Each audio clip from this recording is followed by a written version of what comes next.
Hi everybody, it's me Jill and welcome to Jill Informed. This is the recap of The Real Housewives of New York City, Season 12, Episode 7, How You Like Them Apples. Well, this episode is starting off very playful and fun. Tinsley is catching a football from the Hound. Who's the guy that runs that gym, that boxing place? Martin. Okay. Then we cut over to Leah, Luann, and Dorinda, who are meeting on the High Line. And Sonia and Ramona are meeting in Central Park. Everyone's playful, fun. What could go wrong? Okay, so Tinsley wants to live her best life, and I feel like the Hound is part trainer, part philosopher, because he's always trying to, he's like, "How you doing today?" And she said, "I'm good. I'm okay. I'm good." And he goes, "Are you really good? Are you good? Are you okay? I mean, what's happening?" So and then she says that, she's single now, so she's in a better place than last time. We get a flashback to the first time she met him. Tinsley broke down in tears. I mean, it couldn't have been better. I'm sure the Hound was like, okay, I am not getting paid enough. But, as he's taping up her hands, he's asking her, "Why are you better right now?" And she goes, "Well, I'm single right now." And he goes, "You like being single?" And she's like, "Yeah, no." And he goes, "Which is it? Make up your mind. You got all these women around you. How's that?" And she goes, "Well, I am having a hard time with one of my friends." "Yeah, which one is that?" And she goes, "Dorinda." "Who?" "Dorinda." "What's that name?" She goes, "Dorinda." He's like, "Where do you guys get your names?" Am I falling in love with the Hound? So while Tinsley and the Hound are discussing what happened with her and Dorinda, we check in with Sonia and Ramona, and Ramona's like, "I don't even know what happened last night with Tinsley and Dorinda." Then we cut over to the ladies on the High Line, and Dorinda's like, I tried with Tinsley. I tried. But you know me. I could eat her. She's like a mint in my mouth. Gone. Dorinda's done making an effort with Tinsley, which is really dumb because Tinsley was willing to go out to lunch with her and discuss it one-on-one. Dorinda's the one who won't do it unless Leah is there. Again, I actually think it's a good idea for Leah to be there, but if the other person isn't willing to have a third-party mediator there, I think you just have to try one-on-one. If you really care enough. And it doesn't sound like Dorinda does. Leah is trying to say, you have to be calm with her. Dorinda's like, "I don't have to do anything because I'm done with her." In Lee's confessional, she's like, "Wow, for somebody who doesn't care about Tinsley at all, Dorinda spends a lot of time talking about Tinsley." Meanwhile, back in the boxing ring, the Hound now says, "Okay, I'm Dorito, so you're just going to come at me." Tinsley's like, "Dorito? Oh, Dorinda." And he goes, "What?" And she goes, "Dorinda." He goes, "When did she change her name to that?" All right, we keep jumping from all three scenes. The ladies on the High Line now, Luann said, "You just have to take Tinsley for the way she is. She's got an overbearing mother. They're from the South. She is the way she is." And Dorinda goes, "Yeah, I do." "Do you though?" Then we cut to Ramona saying to Sonia, "I think Tinsley's come a long way. Like the fact that she broke up with Brian and didn't just let that hang on forever. That was a good sign." Who's Brian? Does she mean Bruce?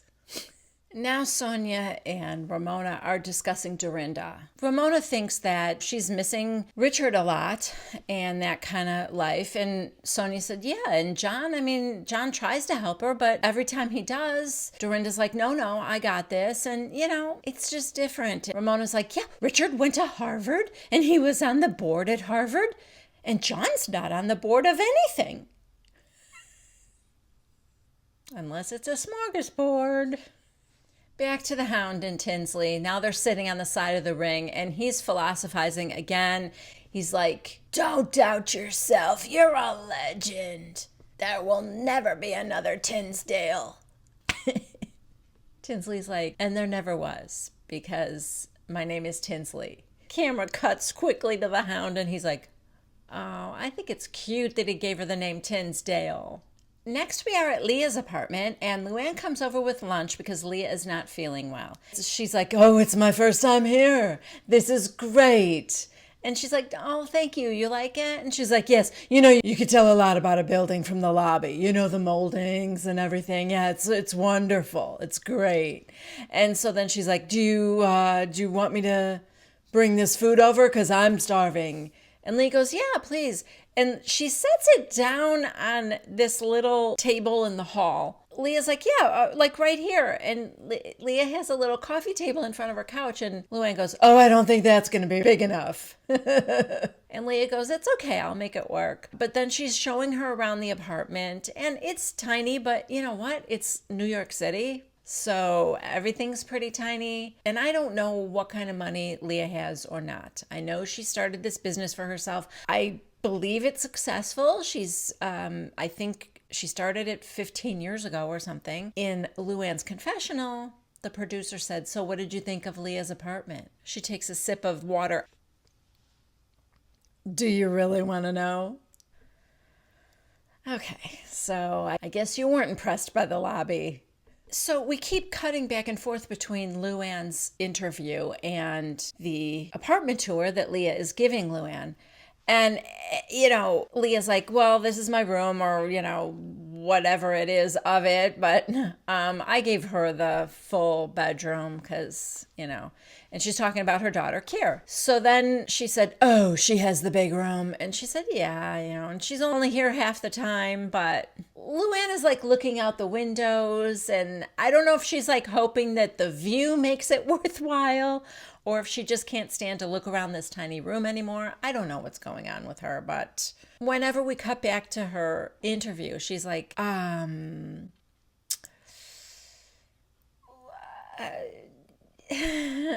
well, with Leah, she goes, you know, it is what it is. This is how we live. It's the city.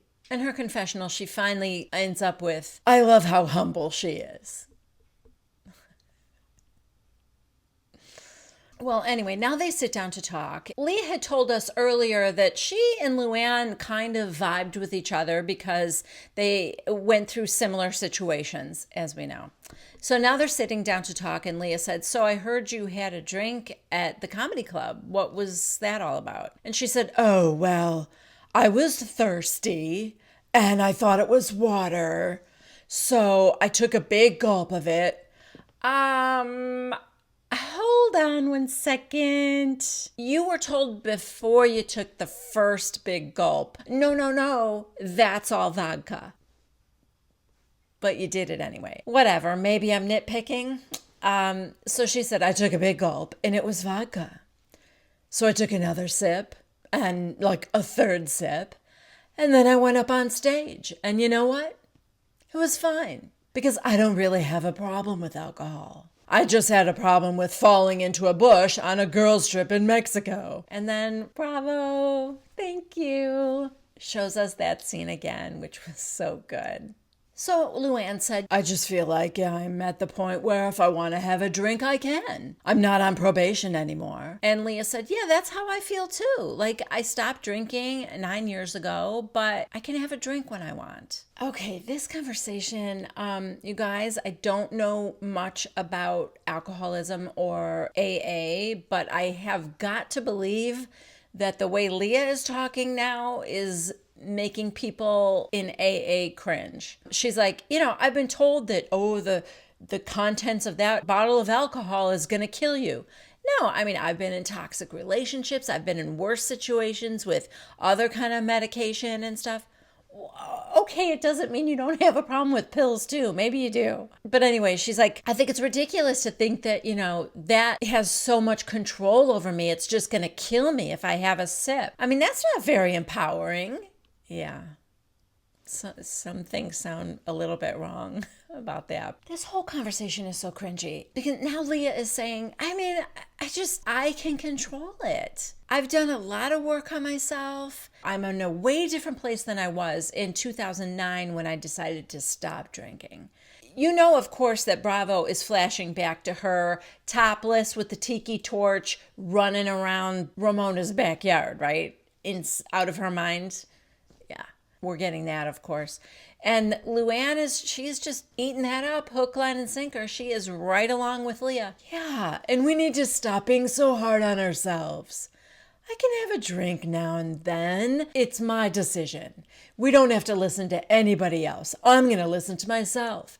And if I want to have a glass of wine with the girls, or two, I can have one. Or two. Pretty sure Jacques said one or none. You didn't hear that part, did ya? Okay, so as they're chatting, Leah said, "Oh, did you see page 6, by the way?" And Luann said, "Oh, yeah, somebody showed it to me. I texted it to Dorinda." Now we flash over to Central Park where Dorinda is meeting Sonia. Dorinda sees this page 6 article and Dorinda shows it to Sonia. "I'm sure you saw it already." Sonia kind of smiles and she goes, "I heard you're back on the market. Does John know?" And here's what the headline is. Dorinda Medley taking break from longtime boyfriend John Pedestrian. Yeah. I feel like the clouds have parted and the light is shining down on Dorinda. So Dorinda is wondering who planted it. She goes, "Do you think Ramona did it?" In her voiceover, she said that the breakup with John is sad. I also think it might be the most joyful thing that's ever happened to her. She just said, "I have to do what's best for me." When we cut over to Luann and Leah, Luann is saying, "Listen, I think she's outgrown her need for John. He was there for her when she lost her husband. Do you guys remember? John was friends with Richard, I think. I think that's how she met John. And John was there for her, I guess, when he died. And so anyway, Luann's theory is that she's outgrown her need for him. Let's hope so. Luann goes, "Nothing against John, but, John is John." Yeah, he is. And I find that problematic, but... Oh, now we are getting everybody's confessional. We start with Luann. "Was I surprised when I found out about Dorinda and John? Not really. But it was weird to read about it in page 6. Then we have Leah. "I don't know a lot about John, but what I will say is I know a hell of a lot about Richard." So what does that say? Sonia. "Well, now she's single like the rest of us." Ramona. "I knew this was coming. I knew about it before she did." She's not wrong. And finally, Tinsley. It's a little hypocritical that I'm finding out about them breaking up through page 6 and not through Dorinda. The person that shares so much and is so open with her personal life. So Luann suggests, "Let's do something fun for Dorinda." And Leah goes, "Yeah, I think that would be a great idea." And she goes, "I know of this place where you can do apple picking. I mean, not that we're going to pick apples, but, we could do... There's like a maze and it could be fun. A hayride." Seriously?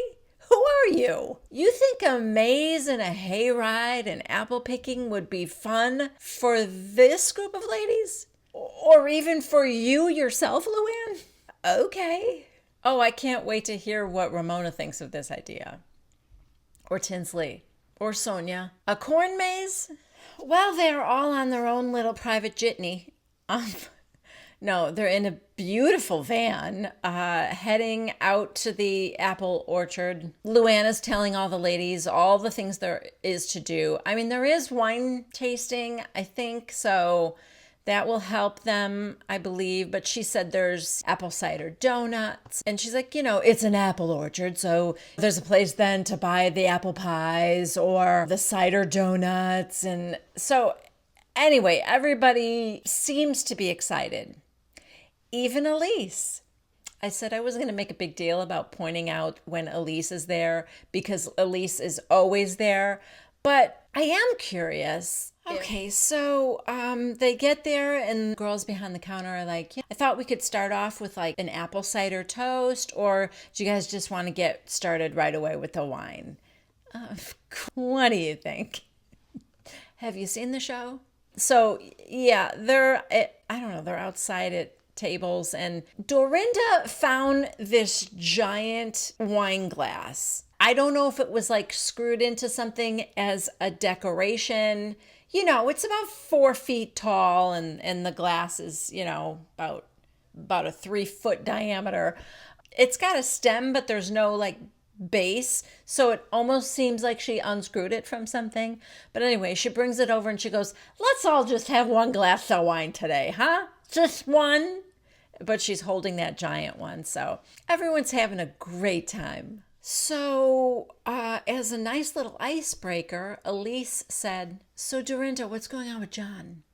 I told you, Elise does not say much, but when she does speak, she makes an impact. Dorinda's like, well, not much. I'm moving on with my life. He always has a seat at my table if he wants, but I'm moving forward. There's not much to tell. So as she's going on with this story, she's like, okay, she's realizing that like with the flood at Bluestone Manor, her kind of having to rebuild that home. She goes, I don't feel like I have to keep saying it was mine and Richard's.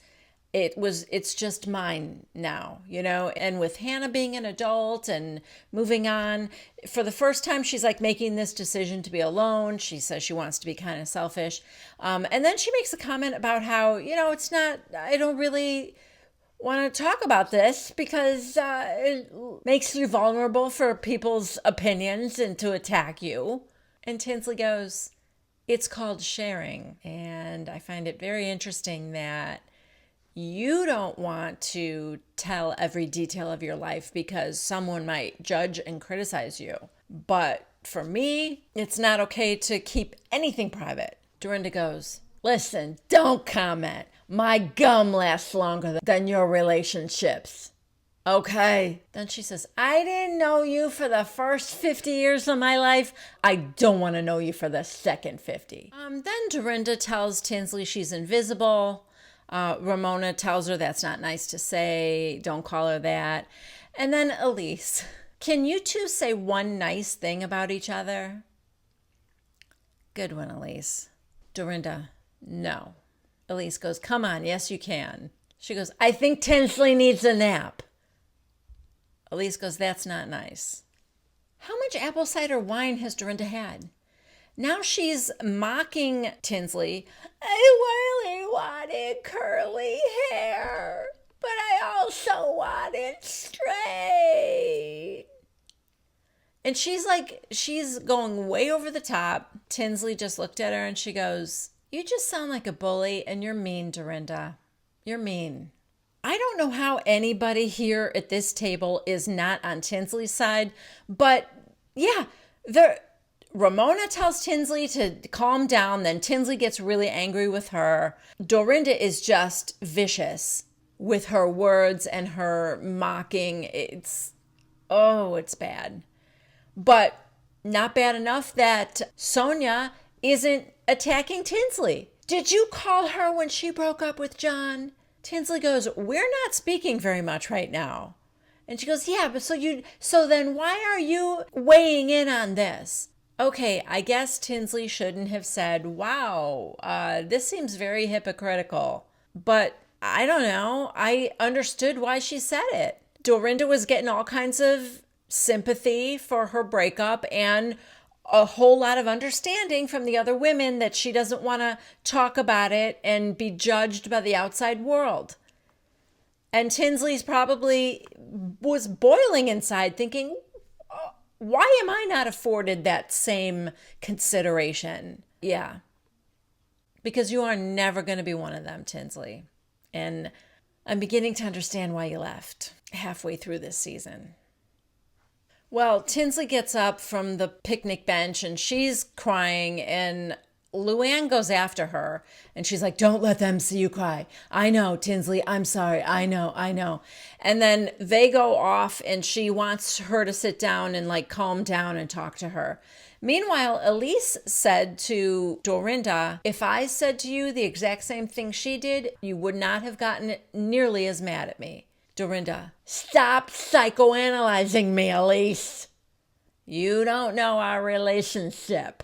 Then she goes, these people know me. I'm not a mean, unkind, ungenerous person. Maybe not in general, but you have definitely today with Tinsley. I don't know what's going on with Dorinda, but this was ugly.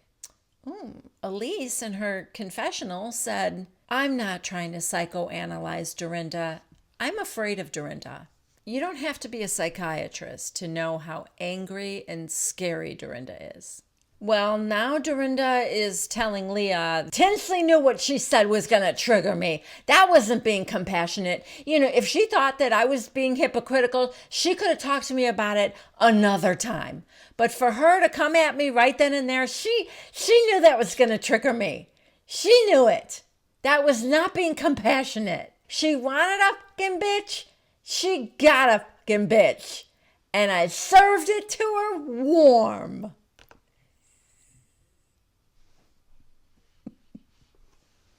Where did Dorinda grow up? Like the main streets of what? Where? Because she's tough. Leah starts to tell her that, you know, she's got a lot of compassion for Tinsley because she's 44. She wants a child more than anything. We all have a child. She doesn't. I feel compassion. Well, that set Dorinda off because Dorinda said, yeah, and I buried a husband. And she had a husband leave her after 30 years. And like she's talking about everybody's hardship and everything that she went through. And then she said, I am turning 55 years old this year. This is not what I planned for my life. In Leah's confessional, she said, okay, I have the utmost compassion for Dorinda losing her husband, but what does that have to do with Tinsley? I know what she means. It seems like she's deflecting and talking about other things like poor me, and it doesn't have anything to do with Tinsley, but it has everything to do with Dorinda. It has everything to do with why Dorinda is acting the way she's acting right now. And now it's just really clear that it has nothing to do with Tinsley. All right, well, Tinsley climbs a tree, Sonia gets sloppy drunk during the day, and now they're taking a hayride. I think we're all caught up. During the hayride, Luann stands up and said, I have a confession to make. The hayride was just a way to get you guys to go to the corn maze. Everyone's like, yeah, no, that's not. Dorinda goes, I don't need a maze in my life. She's not wrong. In Ramona's confessional, she goes, who needs a maze? None of us know where we're going in life as it is. Why get lost in a corn maze? Okay, so they're supposed to break up into teams. And Dorinda, Ramona, and Elise are on a team, led by Dorinda. And she goes, follow me, I know where I'm going. And Ramona goes, I can see that. And then they come to a dead halt. And Ramona goes, what happened? Dorinda, stay right here. Let me go on a recognizance. Meanwhile, I don't know whose team Sonia is on other than the owner of the farm and winery because she's hitting on him in a real messy way. Back at the start, one of the people from the orchard said, I can tell you right now that they went the wrong way. And Luann goes, okay, then which way should we go? So she leads them the other way. I think Luann is with Leah and Tinsley. Meanwhile, Dorinda's like, I knew the right way. And they just keep barreling through whatever way they're going. I don't know. Oh, Sonia is also with Leah, Tinsley, and Luann because she has now stolen an ear of corn and she's like, give it to me, bitch, I'm friends with the owner, and she shoves it in her purse. I just hope she doesn't try to eat it on the way home. Dorinda's team gets lost again. Now they're following Elise. Tinsley screams at the top of her lungs. It echoes throughout the entire orchard, and Leah and Sonia pop a squat to pee down one of the corn aisles. Tinsley gives them corn leaves to wipe with as toilet paper. And I think we're caught up. They all meet back for the hayride. They take it back to the main place where they started.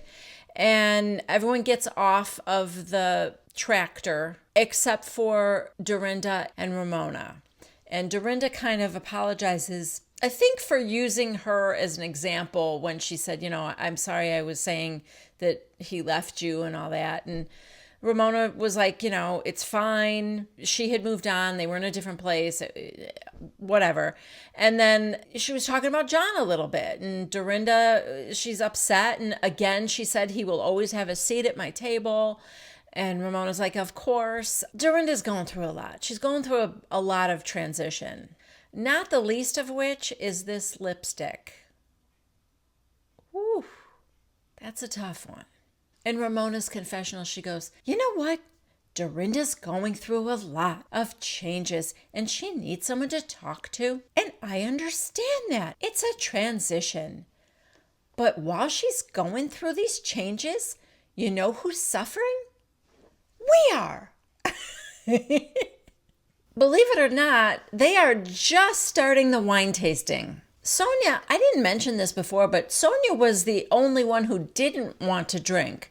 She's like, I just don't want wine. It would be nice to just have like a clean afternoon. She wanted like a healthy lunch and maybe she would have some apple cider. Well, once her girls started drinking, how could she not? Only this is probably the third time now that Sonia has been messier than anybody else. The poor sommelier or whatever this guy is who's telling them about the different wines. He's like, okay, so now this is a Riesling, and a Riesling is just like New York. It's dry, it's sophisticated, and all this stuff. Sonia shouts out, I would use it as a lubricant. Everyone's like, Sonia, that's inappropriate. Why would you use a dry Riesling as a lubricant? That's what I want to know. When there are so many other wines you could use. Oh God, I am usually very, very sympathetic to the server in a scene, or in this case, the guy who's telling everyone about the wine. I usually feel so sorry for them when these ladies all kind of converge on their establishment and act crazy and drunk and wild. This guy, I guess he's hitting on Luann, but oh my God, you creep. Get out of there. He starts to say to Luann something about the male body, and it's ugly. I mean, who wants to look at a naked guy? What? And Luann goes, oh, well, I would. And he goes, but I mean, like, if men would send you a picture, like a dick pic, you need to leave, sir. I'm sorry. You're at work and you are talking to these I don't care how drunk they are. I don't care how sloppy they are. I don't care that Sonia just announced that she would use a Riesling as a lubricant. You need to keep quiet and not ask Luann what she would think if a guy sent her a dick pic. You are working at an apple orchard, sir. Anyway, Leah said that if she's kind of interested in somebody, she might ask for a dick pic. Because if it's a micro penis, she's not going to waste her time. Leah holds up an apple cider donut and she said, if your dick can fit through this, I don't want to hang out with you. And Tinsley said, but what if there's other things. What if you find interest in each other and, there's other things to life? Leah kind of rolls her eyes. And then Sonia said, never touch a small dick. And Leah goes, thank you, Sonia. And then Sonia said, this one will do anything if she thinks they're going to give her a bracelet. Nice friends you got there, Tinsley. Did I say I understand why she left halfway through the season yet? Okay, this one ends with Leah saying she doesn't really want to have sex anymore lately, and Sonia saying all she wants to do is have sex. So... all right, that's all I got. Thank you for joining me. Please subscribe if you haven't yet done so. Please give this video a thumbs up if you liked it. Don't forget to leave a comment. I always love to hear from you. You guys are really funny, and I love your take on things. Wear a mask, stay 6 feet apart whenever you're in public, wash your hands for 20 seconds. I care about you all. I want you to be safe. And I will see you for the next recap of The Real Housewives of New York City. Bye.